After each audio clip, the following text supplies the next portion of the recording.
Okay, so this video is going to be about helping you get a short story started when you're stuck. And so here's your problem. You know the general gist of your story. You've got that sorted, but you just don't know how to start and finish it. Well, I've got a strategy here that will help you out. So every story has two components. It has a beginning and an end. We don't have to overthink it. And we can look at stories from that way of building to give us a really simple way of moving forward. And so in the context of your writing, you've been asked to take a scene from Curious Incident of the Dog in the Night Time and write that scene by exploring the perspective of a different character. This isn't simply about point of view, but it's about revealing the perspective of that character. And so let's take the scene with the policeman at the start and consider the point of view and the perspective of that policeman and what he brings as a cop to the scene. So we have a policeman arriving to find a dead dog with a pitchfork through its abdomen. The policeman gets responses from a boy that he considers evasive. He's seen juvenile delinquents like this before, and then he gets hit in the head, all right, by the child. So that's the story, and we know how that's going to end. Okay, so let's look at the building blocks of this main story. So every story has a beginning and it has an end. And let's just keep it that simple.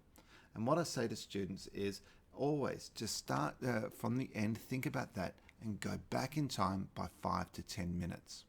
So now we've got the ending of our story, and it's going to end with him being hit. But don't just think about the ending, think about the last sentence of your narrative and write that sentence down first. Write down the actual last sentence and make it a really good one. Your whole narrative is actually building not just to an ending event, but it's actually building to that one sentence. So write that down. And then let's go all the way back to the beginning, 5 to 10 minutes.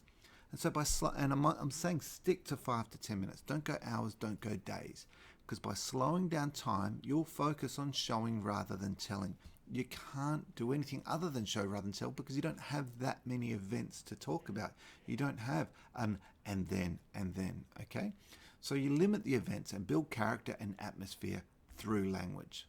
This means that when you get into your main story, you now have the space to build character in action and to engage the reader without stressing about how to end the narrative.